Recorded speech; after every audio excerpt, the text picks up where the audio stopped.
الحمد لله رب العالمين له النعمة وله الفضل وله الثناء الحسن صلوات الله البر الرحيم والملائكة المقربين على سيد المرسلين سيدنا محمد الحاشر العاقب اللهم علمنا ما جهلنا وذكرنا ما نسينا وانفعنا بما علمتنا وزدنا علما ونعوذ بك من حال أهل النار ونسأل الله تبارك وتعالى أن يجعل نياتنا خالصة لوجهه وأن يحسن لنا الختام وأن يوفقنا لما يحبه ويرضاه لله تعالى. Donc on en était arrivé, on avait fait mardi soir la parole de l'auteur quand il dit Mawjoudun qabla al-khalq, laysa lahu qablun wala ba'd. Et on avait expliqué ça en disant il existe avant la création, c'est-à-dire que Allah lui seul n'a pas de début à son existence. Et toutes les créatures, tout ce qui est autre que Allah et ses attributs est créé. C'est ce qu'on comprend du hadith, ce que le prophète a enseigné, et c'est ce qui est mentionné dans le Coran. Dans le hadith, le prophète a dit Kan Allahu wa lam yakun shay'un ghayruh. Allah existe sans début, et il n'y a rien d'autre que lui qui est éternel sans début.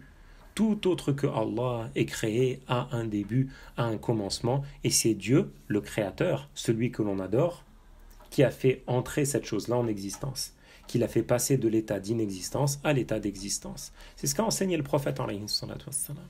Ce qui veut dire que toutes les créatures, tout ce qui est autre que Dieu, que ce soit les êtres humains, les anges, les animaux, le paradis, l'enfer, la terre, les cieux, toutes les créatures, elles sont créées par définition puisque c'est des créatures. Elles ont donc un début. Et c'est Allah qui les a fait exister, c'est Dieu qui leur a donné les caractéristiques qu'elles ont, leur taille, leur volume, l'espace qu'elles occupent, etc., etc. Et c'est ce qui est déduit et ce qui est compris aussi du verset du Coran qui est dans Surat Al-Hadid, Huwal Awwal. Allah est le seul à être éternel, exempt de début.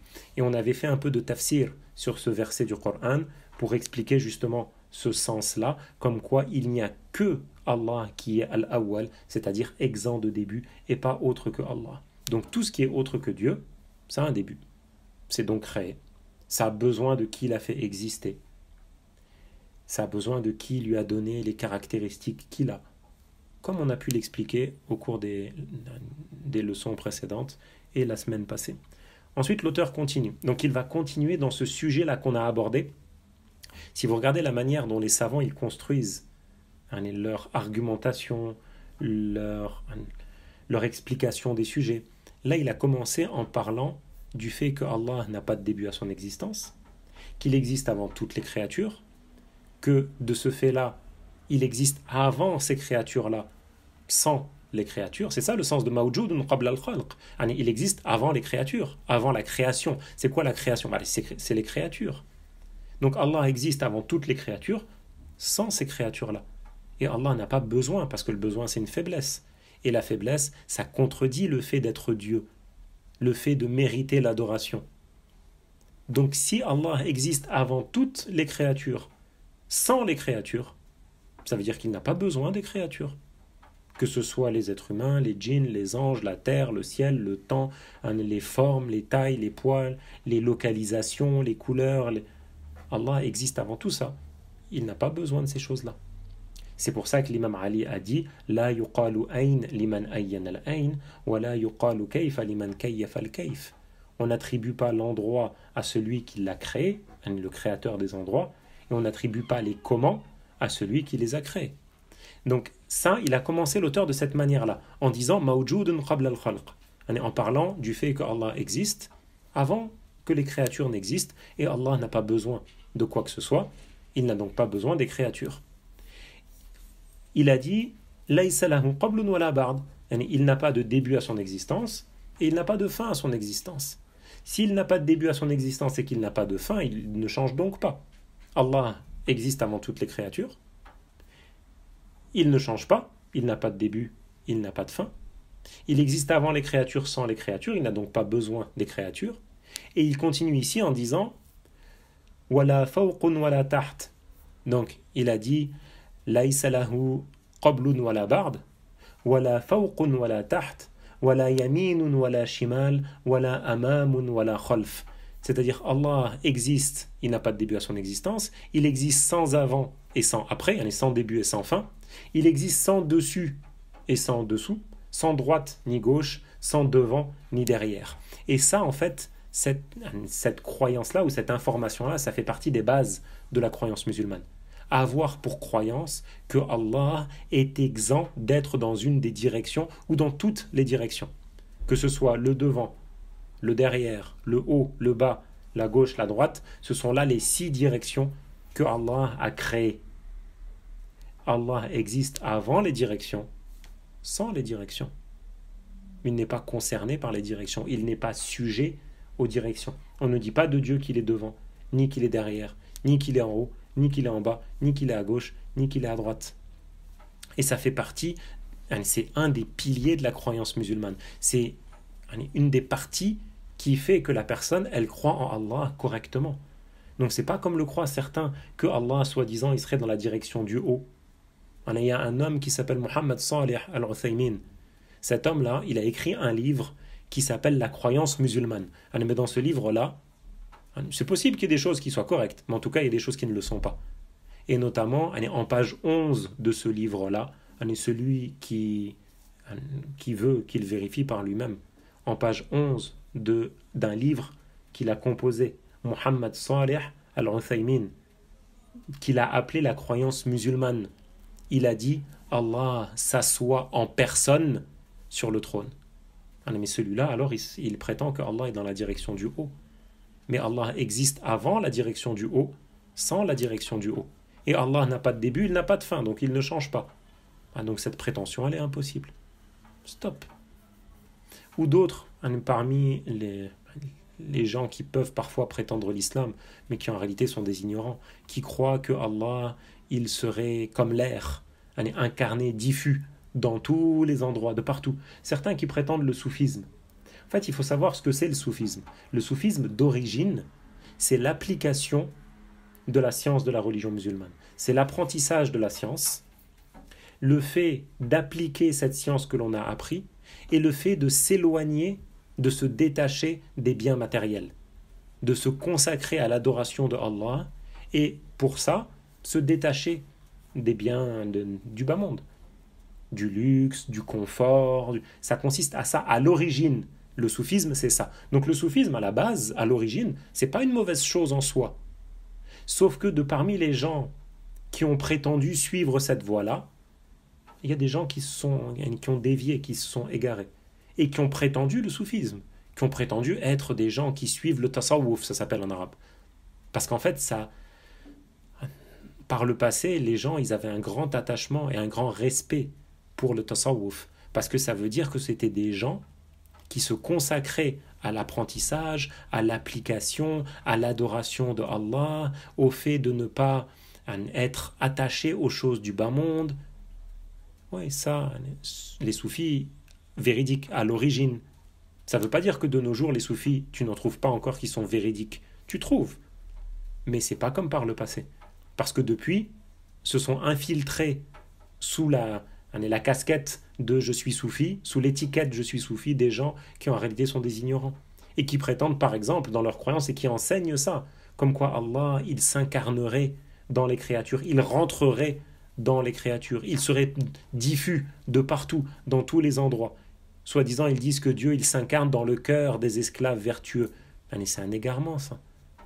Que Allah, il donne dans le cœur des vertueux une force, c'est une chose. Qu'il leur accorde un mérite et une spécificité dans leurs organes du fait de leur grande piété, de leur grande adoration aux vertueux, aux saints, c'est une chose. Maintenant, prétendre que Dieu lui-même, il serait incarné dans le cœur des vertueux, ça c'est un égarement. Car Allah n'est pas un morceau, Allah n'est pas un corps ou une entité que tu pourrais séparer en morceaux et qui rentrerait dans les corps. Non. Allah n'est pas dans une direction. Ni devant, ni derrière, ni à gauche, ni à droite, ni en haut, ni en bas. Donc cette prétention-là aussi de ces soi-disant soufis, comme quoi ils diraient que celui qui suit leur voie et qui s'attache au fait de délaisser le bas monde, de se concentrer sur son intérieur, etc. Ils attirent les gens avec ça. On est des gens du dedans. Allez, vous faites la prière, vous jeûnez. Ils te disent, hein, vous êtes les gens du dehors, les gens de l'apparent. Nous, on est les gens du spirituel. On est les gens de... Allez, en gros, c'est des feignants. C'est des gens, ils n'ont pas envie de se fatiguer à aller faire la prière. Ils n'ont pas envie de se fatiguer à aller jeûner. Alors ils te disent, non mais ça c'est pour vous, les gens de dehors, les gens de l'extérieur. Nous, on est des gens du spirituel, de l'intérieur.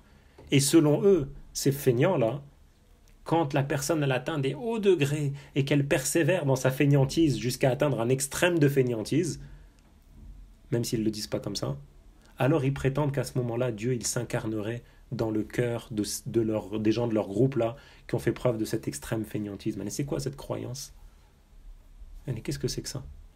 Ou il y en a de parmi les gens bizarres aux prétentions tordues qui disent que Allah il englobe le monde, il entoure le monde de partout.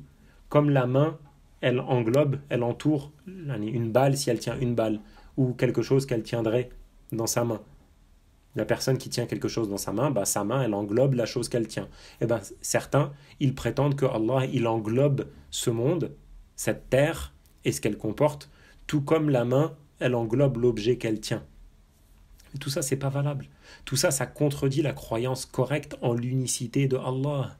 Celui qui est dans un endroit, celui qui est dans une localisation, celui qui est quelque part, même si on ne sait pas exactement où, celui-là, il a des milliards de ressemblants. Des milliards de ressemblants. Comment alors est-ce qu'on dirait Allah, il est unique? Même s'il te dit, ouais, mais c'est pas exactement comme nous. Allez, mon ami, être dans un endroit, c'est être dans un endroit. Un éléphant, c'est dans un endroit. Un grain de sable, c'est dans un endroit.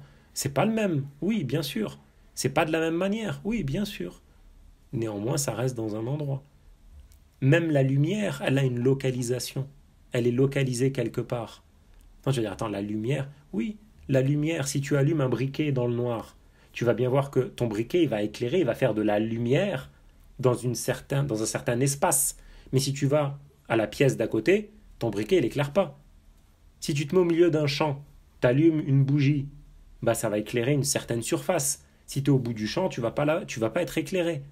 Par contre, si tu prends un lampadaire, ça va éclairer quelque chose de plus grand. La lumière, l'espace occupé par le lampadaire, c'est plus grand. Néanmoins, ton lampadaire, il n'éclaire pas toute ta ville. La lumière éclairée ou donnée par le soleil, elle éclaire tout un pays, tout un continent. Donc on voit bien que la lumière elle-même, elle occupe un endroit, une localisation, un espace. C'est pas le même que le grain de sable, c'est pas le même que l'éléphant, c'est pas le... Donc, quelqu'un qui te dirait non mais Dieu il est dans un endroit mais pas comme nous. C'est pas une excuse ici. Le pas comme nous, il veut rien dire ici. L'imam Abu Ja'far al-Tahawi, qui fait partie des gens du Salaf, les gens des 3 premiers siècles de l'Hégire, ceux au sujet desquels le prophète a dit Khayrul quruni qarni, thumma alladhina yalunahum, thumma alladhina yalunahum. Le meilleur des siècles, c'est mon siècle. Donc le siècle du prophète alayhi salatu wassalam. Puis ceux qui sont venus après. Puis ceux qui sont venus après. Donc les 3 premiers siècles. Abu Ja'far al-Tahawi, il est de ces 3 premiers siècles-là. Et il a rédigé un livre qui s'appelle Al-Aqidatu al-Tahawiyya, traité de croyance de Tahawi, dans lequel il a cité les propos de Abu Hanifa, qui lui-même a mentionné des choses qui étaient la croyance des musulmans dans leur ensemble. Tous, pas seulement Abu Hanifa. C'est Abu Hanifa a formulé ça de cette manière-là. Abu Ja'far l'a cité, l'a formalisé dans son livre, parce que c'était formulé par son cheikh, par son cheikh de cette manière. Mais la réalité, c'est que les propos d'Abu Hanifa, c'était les propos de tous les savants. Et d'ailleurs, c'est ce que dit l'imam Abu Ja'far, donc il y a plus que 1000 ans. Dans son livre, il a commencé le livre en disant « Hadha zikru bayani aqidati ahli sunnati wal jama'a » C'est-à-dire, voici un exposé de la croyance des musulmans, de la croyance musulmane. Ça fait plus que 1000 ans. Jusqu'à maintenant, ce livre-là, ce traité-là, il est court, c'est pas très long. Il est encore étudié, même à partir des enfants, il est encore mémorisé, appris. Nous, on nous l'a fait apprendre par cœur, ce traité-là. C'est l'Aqidatu al-Tahawiyya. jusqu'à maintenant, il y a plus que 1000 ans après. Il est répandu dans tous les pays des musulmans. Il n'y a personne, depuis plus que 1000 ans, il n'y a pas un savant, un homme de science, un spécialiste du Coran, spécialiste du hadith, qui est venu en disant, mais attendez, c'est faux. Quand il dit voici un traité qui expose la croyance musulmane. Ce qui se trouve dans ce livre, c'est la croyance musulmane. Il n'y a personne qui a dit, mais c'est faux. C'est faux. Depuis 1000 ans, les savants, ils ont mis en garde contre beaucoup de groupes qui ont pu apparaître prétendument musulmans et qui avaient une croyance qui était contraire à ce que le prophète a enseigné. Depuis 1000 ans, les savants, ils ont rédigé des répliques contre les prétentions de certains groupes égarés, pour corriger les gens sur des erreurs qu'ils faisaient dans différents sujets. Et ce livre-là, il est enseigné depuis plus que 1000 ans. Aucun savant n'a jamais rien dit dessus. Parce que ce qui y figure, c'est en effet la croyance musulmane. Et c'est validé de fait. Étant donné que depuis 1000 années, il n'y a pas un savant musulman, alors qu'ils étaient précautionneux pour défendre la religion. Il n'y en a pas un seul qui a fait un commentaire sur ce livre-là en disant non, il n'est pas correct. De facto, ça confirme qu'ils étaient tous en accord avec ce livre-là. Surtout quand l'auteur il le commence en disant ce qu'il y a dedans, c'est la croyance de tous les musulmans. Mais si les musulmans ils n'étaient pas d'accord avec ça, un, ils ne l'auraient pas enseigné, deux, ils ne l'auraient pas propagé parce que ce livre est connu de l'Est jusqu'à l'Ouest, et trois, il y a parmi les gens de science qui auraient répliqué à ce livre, qui auraient dit c'est faux, c'est pas correct, attention, il y a des erreurs dedans, il y a telle chose c'est faux, il y a telle chose c'est faux. Dans ce livre-là, Abu Ja'far, qu'est-ce qu'il dit? Il dit Ta'ala anil hududi wal ghayat wal arkani wal a'da'i wal adawat la tahwihi al jihatu sittu kasairi al mubtada'at. C'est-à-dire, il dit Allah est exempt des limites. Il est exempt, c'est-à-dire il n'est pas concerné, il n'est pas sujet aux limites. Il est exempt des extrémités. Il est exempt des côtés. Il est exempt des membres et des organes. La tahwihi al-jihatu sittu kasairi al-mubtada'at. Il n'est pas concerné par les 6 directions, comme c'est le cas pour l'ensemble des créatures. Point.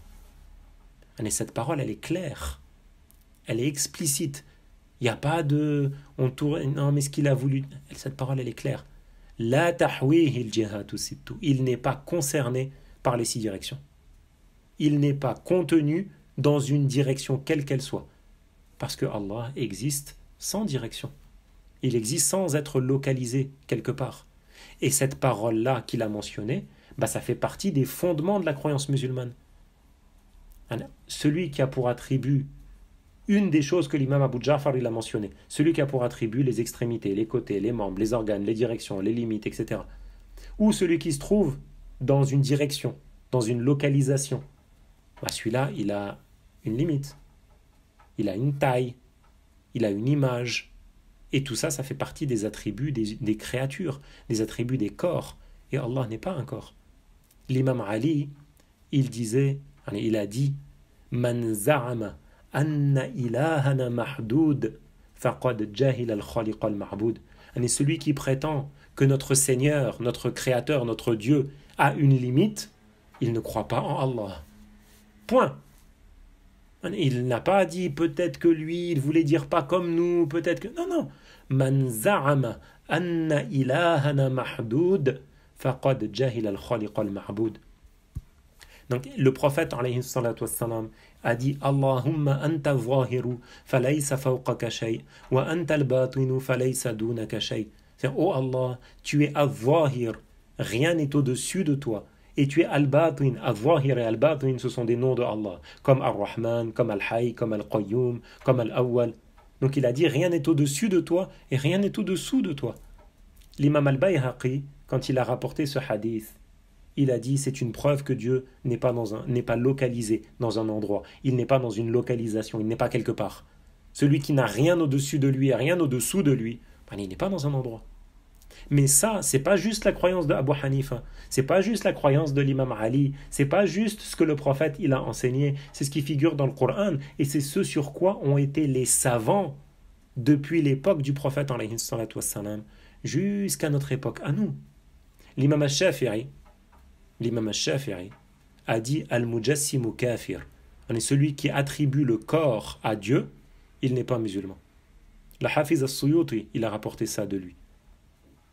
Dans Al-Ashbah wa An-Nadha'ir. Al-Ashbah wa An-Nadha'ir, qui est un des livres de As-Suyuti, de ce spécialiste-là du hadith. Le Qadi Hussein, il a rapporté aussi de l'imam al-Shafi'i qu'il a dit celui qui croit que Allah s'assoit sur le trône, c'est ça sa croyance, mais il n'est pas musulman. Parce qu'il a une croyance qui contredit ce que le prophète a enseigné, ce qui est mentionné dans le Coran, ce que les savants ont transmis depuis l'époque des compagnons jusqu'à maintenant. Ils ont rapporté de l'imam Ahmad ibn Hanbal. Est-ce que quelqu'un te dit ouais mais c'est que Abu Hanifa? Ça c'est la croyance des Hanafi, c'est ceux qui suivent Abu Hanifa. Non, l'imam al-Shafi'i a dit la même chose. L'imam Ahmad ibn Hanbal a dit la même chose. Il a dit man qala inna Allah jismun la kal ajsam faqad kafar. Celui qui prétend que Allah est un corps, mais pas comme les autres corps. Soi-disant, certains te disent Dieu il a une main, mais pas comme les mains. Ou il a un visage, mais pas comme nos visages. L'imam Ahmad ibn Hanbal a dit man qala inna Allah jismun la kal ajsam faqad kafar. Celui qui prétend que Allah est un corps, mais pas comme les corps, celui-là il n'est pas musulman. L'imam al-Ash'ari, l'imam Abu al-Hassan al-Ash'ari, il a dit man qala inna Allah jismun man qala inna Allah jismun fahuwa ghayru 'arifun bi rabbih wa innahu kafirun bih. Celui qui dit que Allah est un corps, celui-là il ne connaît pas Allah, il ne croit pas en Dieu. Certes, il n'est pas musulman. L'imam al-Nasafi, dans Al-Aqidatun Nasafiyya, dans le traité de croyance Nasafiyya, le traité qu'il a composé au sujet de la croyance musulmane, il a dit wala yusafu bil mahiyya wala bil kayfiyya wala yatamakkanu fi makanin wala yajri alayhi zamanun. Il a dit Allah n'est pas attribué par les comment, les formes, les tailles, les poids, les couleurs, etc. Il n'est pas localisé dans un endroit, il n'est pas concerné par le temps et il n'a aucune ressemblance avec les créatures. Abu Hanifa, dans autre que ce qui est rapporté de lui dans At-Tahawiyya, il a dit dans le Fiqh al-Akbar, dans Al-Wasiyya, qui sont deux de ses livres très connus, répandus, moi j'en ai un exemplaire à la maison, c'est des livres qui sont répandus de lui dans le monde entier. Il a dit La yusafu bi sifatil makhluqat. C'est-à-dire Allah n'a pas pour attribut les attributs des créatures. L'imam Ahmad al-Rifa'i, il a dit dans un livre qui s'appelle Al-Hikam, il a dit Rayatul ma'rifati billah al-iqanu bi wujudihi ta'ala bila kayfin wala makan. C'est-à-dire le maximum de notre connaissance de Allah, c'est d'avoir la certitude qu'il existe sans endroit et sans comment, qu'il existe sans être localisé, sans être quelque part, et sans qu'il ait de forme, de taille, de poids, de ressemblance avec les créatures. Parce qu'il nous est impossible d'imaginer Allah. Le prophète lui-même l'a interdit. Il a dit « La fikrata fi rabb ». C'est-à-dire, il est interdit d'imaginer Dieu. Il a dit « Tafakkaru fi khalqillah wa la tafakkaru fi dhatillah ». En effet, travaillez votre tête au sujet des créatures de Allah. Ça veut dire quoi? Observez ce que Dieu a créé. Parce que dans le fait que vous observiez, que vous réfléchissiez sur les créatures, ça va renforcer votre croyance quant à l'existence d'un créateur. Ces créatures-là, elles n'ont pas pu se faire exister toutes seules. Obligatoirement, elles ont qui les a fait exister. Obligatoirement, elles ont qui leur a donné ces caractéristiques-là. Donc obligatoirement ce monde il a un créateur. C'est ça le sens de tafakkaru fi khalqillah. Réfléchissez au sujet des créatures. Wala tafakkaru fi dhatillah. Mais ne cherchez pas à faire travailler votre imagination et votre esprit pour imaginer Allah. C'est ce que le prophète a enseigné. Une personne, il y a longtemps de ça, dans une autre ville. Il y a une personne, elle est venue me voir une fois, elle me dit, tu sais, c'est important pour la foi que tu imagines Dieu. Quoi? Il te dit si, parce que comme ça, ta foi, elle se renforce. Je dis, mais ce que tu vas imaginer, ça a un début. Il y a 1 heure, ou il y a 10 minutes, il y a 30 secondes, je ne l'imaginais pas. Donc ce que je vais imaginer, ça a un début. Allah n'a pas de début. Ce que je vais imaginer, ça va être avec une forme, quelque part. Allah, il existe avant les formes et avant les quelque part. En plus de ça, toi, tu me dis d'imaginer, alors que le prophète me l'a interdit. Allez, moi, je vais suivre qui? Je vais suivre toi, 2021, ou je vais suivre le prophète à qui Allah a accordé les miracles et la révélation? à qui il a accordé le statut de prophète. Il n'y a pas photo. On veut la religion musulmane, nous. On ne veut pas la religion de X, Y ou Z qu'ils auront inventé parce que lui, il pense que c'est mieux comme ça. Et en plus de ça, ça contredit le Coran. Dans le Coran, dans Surat Ash-Shura, Allah Ta'ala nous a appris Laïsa kamithlihi shay. Rien n'est tel que lui. Allah n'a pas de ressemblance avec ses créatures de quelque manière que ce soit. Ce verset-là, Laïsa kamithlihi shay, c'est le plus clair de tout le livre du Coran pour montrer que Dieu ne ressemble pas à ses créatures, qu'il n'a pas de ressemblance de quelque manière que ce soit avec les créatures. Laïsa kamithlihi shay, rien de quelque manière que ce soit comme ressemblance. Il y a également dans Surat An-Nahl, Fala tadribu lillahi al-amthal, n'attribuez pas à Allah de ressemblant. Et toi, tu viens me voir et tu me dis, imagine, parce que comme ça ta foi, elle se renforce. Mais ce que je vais imaginer, ça va être quelque part, ça va avoir des limites. Alors que l'imam Ali a dit, Man za'ama anna ilahana mahdoud, faqad jahila al-khaliq al-ma'boud. Celui qui s'illusionne le fait que Dieu serait limité, celui-là, il ne croit pas en Allah. Il ne connaît pas Dieu. Et tu viens me voir en me demandant d'imaginer ? Allez, non. Celui qui considère que Allah, il serait dans la direction du haut, alors celui-là, il n'aura pas glorifié Allah comme il se doit. Il ne l'aura pas qualifié par ce qui est digne de lui comme perfection. Certains, ils pensent qu'en disant que Dieu, il est le Très-Haut, eh bien ça, c'est une glorification pour Allah. Mais non. Ce qui est pris en considération pour le mérite, c'est le degré, c'est pas l'endroit. C'est l'élévation en degré. Allah est plus éminent que tout autre, mérite plus l'adoration que tout autre, est plus puissant que tout autre. Il n'y a pas autre que Allah qui mérite l'adoration. Il n'y a pas autre que Allah qui est sur toute chose tout puissant. Il n'y a pas autre que Allah qui sait toute chose. Et quand on dit Allahu Akbar, ça ne veut pas dire que Allah il est plus grand par la taille que tout autre. Ce qui est visé par Allahu Akbar, ça veut dire que Allah il est plus éminent que tout autre. Mais même dans la langue française, le mot grand, il accepte ce sens-là. Quand on dit un tel c'est un grand homme, peut-être il n'est pas très grand de taille en vrai, mais c'est pas ça qui est visé. Ce qui est visé, c'est que c'est une grande personne. Quand il dit il a fait une grande chose, franchement, il a vraiment fait un grand truc. Est-ce que ça veut dire que c'était très grand de par la taille ? Non, s'il faut, c'était peut-être quelqu'un, il a inventé quelque chose de tout petit. Et les gens, ils voient ça, ils disent, lui, il a vraiment fait un grand truc. Tu vas le regarder en disant, non, regarde, c'est tout petit, c'est pas grand du tout. Mais non, parce que tu comprends très bien ce qu'il vise par là. Quand on dit Allahu Akbar, ça ne veut pas dire que Allah, il est grand par la taille. Mais ça veut dire que Allah est plus éminent. Et il a plus de mérite que tout autre. Le mérite, il n'est pas par la localisation, un endroit plus élevé ou un endroit plus bas. Et d'ailleurs, ça, on le voit. Celui qui réfléchit 2 secondes, il le voit bien. La preuve, elle est autour de nous.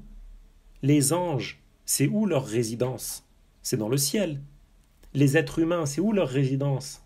C'est sur terre. Les prophètes, c'était où leur résidence ? C'était sur terre. N'est-ce pas que dans le Coran, Dieu nous a appris chaque prophète, Allah lui a donné un mérite sur le reste des créatures. Il a plus de mérite, le prophète, que les anges. Les prophètes sont meilleurs que les anges. Pourtant, les anges sont plus dans un endroit plus élevé que les prophètes. Si un roi ou un gouverneur, un calife, il met ses gardes dans des lieux sur des hauteurs, et que lui, il va, par exemple, pour qu'ils aient une meilleure visibilité, pour protéger l'endroit, pour protéger le gouverneur ou le roi, et lui, il est au niveau du sol. Est-ce que ça veut dire que le mérite des gardes, il est de toute façon supérieur maintenant au mérite du gouverneur ? Et puis si finalement les gardes y redescendent, et que le gouverneur il monte sur sa monture, alors ça y est, le gouverneur il est devenu meilleur, puis le gouverneur il descend de la monture, et c'est le garde qui est... non, c'est pas comme ça.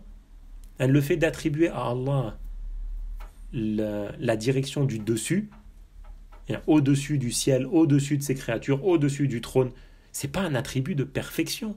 En soi, être au-dessus, ça n'indique pas une perfection. Au contraire, celui qui attribue le dessus à Allah, il aura insulté Dieu. Parce qu'il lui aura attribué une imperfection. Être dans une localisation, être quelque part, c'est une imperfection. Parce que ça implique le besoin de qui t'a spécifié par ça. Et le besoin, c'est une faiblesse. Et la faiblesse, ça n'a jamais été une perfection. Quand tu dis à quelqu'un, toi, t'es faible, t'es pas en train de faire son éloge. Et Allah, il n'est pas concerné, il n'est pas sujet aux imperfections.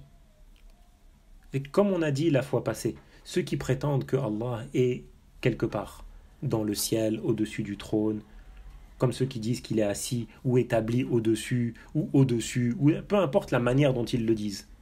Mais celui-là, la réplique, elle est très facile. Est-ce qu'on attribue des imperfections à Dieu? Non, on n'attribue pas d'imperfections à Dieu. Personne, même ces gens-là qui disent ça, n'attribue d'imperfection à Dieu. Ok. Donc selon leurs prétentions, le fait que Allah soit quelque part, ce serait une perfection pour lui. Sauf que qui a créé le quelque part en question? C'est Allah. Donc Dieu existe avant ce quelque part, sans lui, sans ce quelque part. Donc selon leurs prétentions, Allah, avant qu'il crée cet endroit-là pour s'y établir, il aurait manqué d'une perfection, puisque s'établir dans ce lieu, c'est un attribut de perfection. Donc il lui aurait manqué une perfection. Et celui à qui il manque une perfection, il est imparfait. Donc ça revient à attribuer une imperfection à Dieu. Chose que on sait tous que c'est impossible. Sinon, il ne mériterait pas d'être adoré. Ça, c'est un argument, une explication très simple. Qu'en fait, quand tu réfléchis 2 secondes, tu te rends compte que c'est logique, oui, en effet. C'est pour ça que l'auteur il a commencé ici en expliquant que Allah existe, il n'a pas de début à son existence et il n'y a que lui qui est éternel, exempt de début. Laysa lahu qablun wala ba'd, il n'a pas de début, il n'a pas de fin. Lui seul existe de toute éternité, c'est-à-dire sans avoir de début à son existence, sans avoir de fin à son existence. À partir du moment où la personne elle a compris ça, à partir du moment où elle sait que tout ce qui existe autre que Allah, c'est entré en existence, et c'est Dieu qui l'a fait exister, et que faire exister, ça veut dire faire passer de ça n'existe pas à ça existe, donc ça veut dire que Dieu existe quand toutes les créatures n'existent pas, ni les endroits, ni le ciel, ni le trône, ni le paradis, etc., etc. Donc il existe avant ces choses-là, il n'a pas besoin de ces choses-là pour exister. La preuve, c'est qu'il existe avant ces choses-là, sans ces choses-là. Point. Le sujet, il est clos ici. Après, ils peuvent venir te dire, oui, mais dans le Coran, il y a un verset, et ils te sortent un verset en français. Le Coran, il est en arabe. Il n'est pas en français. Donc, en fait, ce que tu viens me donner, c'est ton explication à toi, ta compréhension à toi d'un verset. Moi, ce n'est pas ta compréhension à toi que je veux. Moi, ce que je veux savoir, c'est qu'est-ce qu'il en est dans la religion. Bien sûr, dans le Coran, il est mentionné « Ar-Rahmanu ala al-arsh istawa ». C'est vrai. Mais ici, istawa, ça ne veut pas dire s'asseoir. On a déjà parlé de ce sujet-là. Mais eux, ils ne te disent pas ça. Ils te disent, dans le Coran, dans Surat Taha, il est mentionné que Dieu est assis sur le trône. Non, c'est un mensonge. On prend le Coran ensemble, on va dans Surat Taha. Montre-moi où est-ce qu'il est écrit Dieu est assis sur le trône. Nulle part. Il est mentionné Ar-Rahmanu ala al-arsh istawa. Ah, c'est pas pareil. Ah, c'est pas du tout la même chose. Il n'y a pas écrit la phrase Dieu est assis sur le trône. C'est faux. Donc maintenant, la phrase dont tu me parles, Ar-Rahman wa ala al-arsh istawa, oui, ça parle de Allah, oui. Ça parle du trône, oui. Mais ça parle pas du fait de s'asseoir. Toi, tu as dit que istawa, ça veut dire s'asseoir. Toi, arbitrairement. Tu as choisi de donner ce terme, ce sens-là au mot istawa. C'est toi. Parce qu'en réalité, istawa, ça peut avoir d'autres sens, comme à la mosquée, comme on l'avait dit. Quand l'imam, il dit aux gens istaou, c'est le pluriel ici, mais ça veut dire la même chose. C'est le même mot, pardon. C'est le même mot. Qu'est-ce qu'il veut dire l'imam quand il dit istaou? Il ne veut pas dire assieds-toi. La preuve, c'est que personne ne s'assoit. Quand l'imam il se met devant pour diriger la prière et qu'il dit istaou, il veut que les gens ils s'alignent. Donc les gens s'alignent. Quand il dit istaou, c'est pour rappeler aux gens de s'aligner. Parce que la baraka dans la prière, elle passe lorsque les gens sont alignés. Lorsque les talons alignés, c'est pas les pointes des pieds. T'en vois, ils regardent les pointes des pieds et puis ils alignent les pointes des pieds. Non, c'est les talons. Les talons sont alignés. C'est ça, istaou.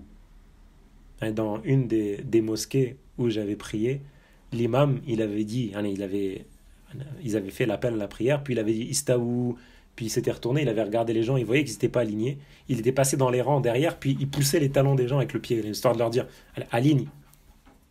Istaou, il n'y a personne qui s'assoit. Dans la ayah, قُلْ هَلْ يَسْتَوِي الَّذِينَ يَعْلَمُونَ وَالَّذِينَ لَا يَعْلَمُونَ. Dis, est-ce qu'ils seraient istawa, ceux qui savent et ceux qui ne savent pas. Ici, istawa, ça ne veut pas dire est-ce qu'ils sont assis, ceux qui savent et ceux qui ne savent pas. C'est est-ce qu'ils sont les mêmes, est-ce qu'ils sont équivalents. Parce qu'il va de soi que celui qui a appris la science, il est mieux, il est dans un meilleur état que celui qui ne l'a pas appris et qui est ignorant. Il vaut mieux savoir que ne pas savoir. Donc ici, ça ne veut pas dire s'asseoir non plus. Donc pourquoi arbitrairement sur ce verset-là, t'es venu dire que ça voulait dire s'asseoir? C'est tout. Ne soyez pas, on ne va pas dire perturbé, parce que le mot perturbé, il est fort. Mais n'ayez pas de... Ne soyez pas perturbé, ou un peu moins que perturbé, vous trouverez le mot qui vous convient. Si jamais quelqu'un il vient vous voir et il vous dit « Ah, mais dans le Coran, il est dit que Dieu... » Non, il n'y a pas de phrase en français dans le Coran. Ça n'existe pas. Ça n'existe pas. Le Coran, il a été révélé en arabe au prophète Mohammed. Les termes, les textes du Coran sont en langue arabe. Ils ne sont pas en français. Donc venir me voir en me disant « Dans le Coran, il est dit que Dieu... » Non. Quelle est la ayah? Le verset, c'est que Dieu... Non, s'il n'y a pas de français, il n'y a pas de verset en français. Donc ça, c'est ton explication à toi, ou l'explication de celui qui te l'a dit, ou l'explication que tu as pu lire sur un site internet à droite à gauche. Ouais. Mais c'est pas comme ça que la science, elle s'apprend non plus. Bref, regarde les savants, comment ils ont amené le sujet. Ici, Ibn Asakir, quand il enseigne, Ibn Tumar, quand il a composé ce traité-là, il a dit Mawjudun qabla al-khalq. Allah existe de toute éternité, sans début à son existence, avant toutes les créatures. Laysa lahu qablun wala ba'd. Donc, il est avant les créatures, il n'a pas besoin des créatures. Il n'a pas de début à son existence, il n'a pas de fin à son existence, donc il ne change pas. Et après, du coup, il enchaîne. Une fois que tu as bien compris ça, ça y est. Là, il n'y a plus sujet de discussion. Il existe du coup sans direction, sans en haut, sans en bas, sans devant, sans derrière, sans à gauche, sans à droite. Et il continue en disant Wala kullun wala ba'd. C'est-à-dire Allah, il n'est ni un tout, ni une partie. Allah, ce n'est pas un corps qui est composé de parties.